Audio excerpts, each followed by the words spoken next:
Une respiration spirituelle avec l'encyclique Laudato Si du pape François, un regard sur le monde. Cette vidéo se trouve sur la chaîne Méditation biblique en paroles et images, qui est consacrée à la méditation des textes de la Bible et à la contemplation du monde par la photo.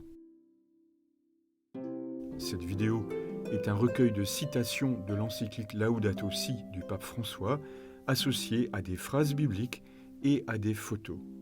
Il y suggère de poser sur le monde un regard contemplatif qui valorise avant tout ce qui est beau. C'est l'intention de cette vidéo. En écho aux réflexions du pape, proposer de s'arrêter pendant un moment et répondre à son invitation de contempler la beauté de la création. Du livre de la sagesse, à travers la grandeur et la beauté des créatures, on peut contempler par analogie leur hauteur. Contemplation. Une écologie intégrale implique de consacrer un peu de temps à retrouver l'harmonie sereine avec la création, à réfléchir sur notre style de vie et sur nos idéaux, à contempler le Créateur qui vit parmi nous et dans tout ce qui nous entoure, dont la présence ne doit pas être fabriquée, mais découverte, dévoilée.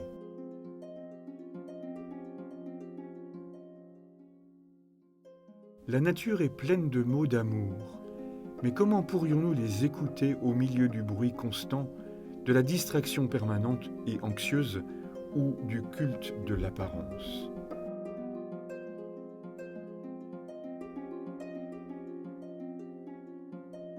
La juste compréhension de la spiritualité consiste en partie à amplifier ce que nous entendons par paix, qui est beaucoup plus que l'absence de guerre. La paix intérieure des personnes tient, dans une large mesure, de la préservation de l'écologie et du bien commun, parce que, authentiquement vécue, elle se révèle dans un style de vie équilibré, joint à une capacité d'admiration qui mène à la profondeur de la vie.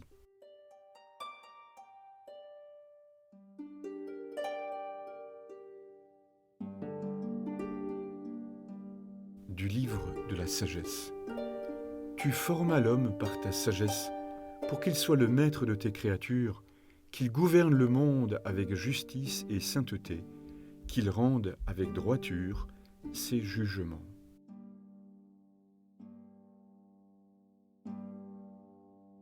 La recherche d'une authenticité au quotidien. Il faut reprendre conscience que nous avons besoin les uns des autres, que nous avons une responsabilité vis-à-vis des autres et du monde, que cela vaut la peine d'être bon et honnête.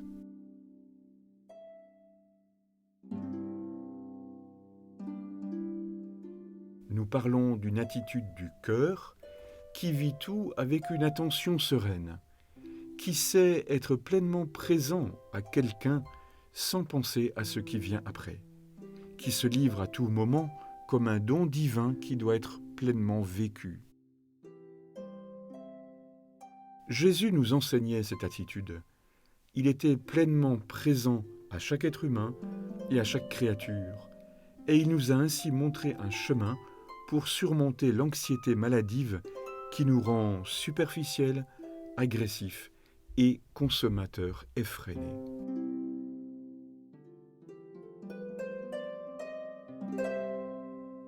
L'environnement est un bien collectif, patrimoine de toute l'humanité, sous la responsabilité de tous. Celui qui s'approprie quelque chose, c'est seulement pour l'administrer pour le bien de tous.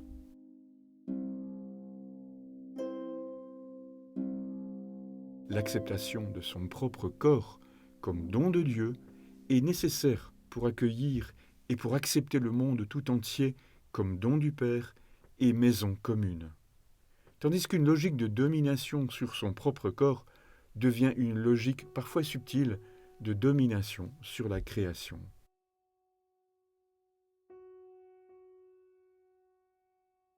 Le cadre qui nous entoure influe sur notre manière de voir la vie, de sentir et d'agir. En même temps, dans notre chambre, dans notre maison, sur notre lieu de travail et dans notre quartier, nous utilisons l'environnement pour exprimer notre identité.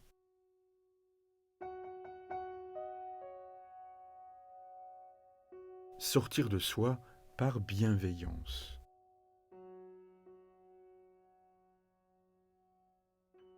L'exemple de sainte Thérèse de Lisieux nous invite à pratiquer la petite voie de l'amour, à ne pas perdre l'occasion d'un mot aimable, d'un sourire, de n'importe quel petit geste qui sème paix et amitié. Une écologie intégrale est aussi faite de simples gestes quotidiens par lesquels nous rompons la logique de la violence, de l'exploitation, de l'égoïsme.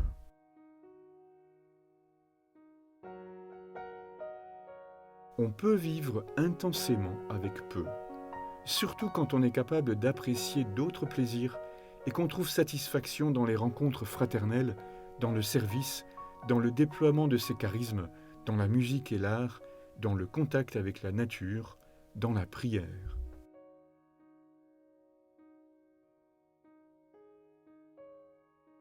La conversion écologique requise pour créer un dynamisme de changement durable est aussi une conversion communautaire.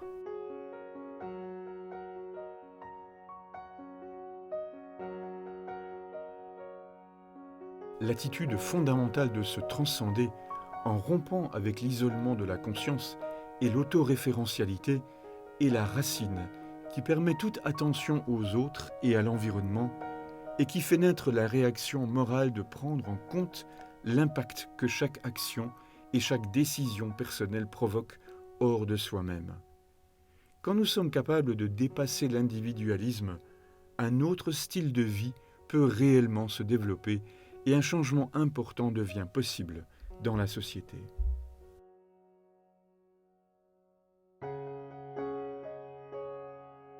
Choix d'une sobriété.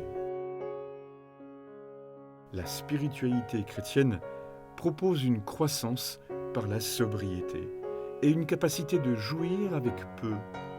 C'est un retour à la simplicité qui nous permet de nous arrêter pour apprécier ce qui est petit, pour remercier des possibilités que la vie offre.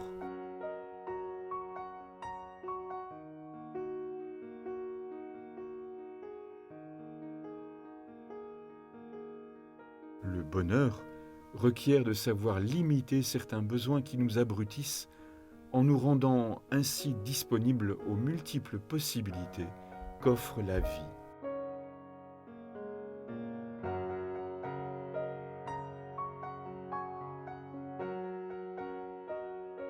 De l'Épître aux Romains, depuis la création du monde, on peut voir avec l'intelligence, à travers les œuvres de Dieu, ce qui de lui est invisible, sa puissance éternelle et sa divinité.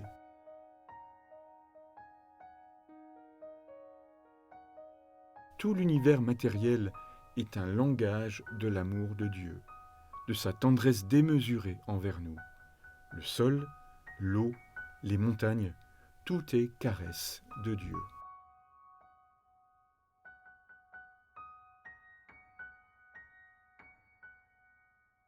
Merci d'avoir regardé cette vidéo.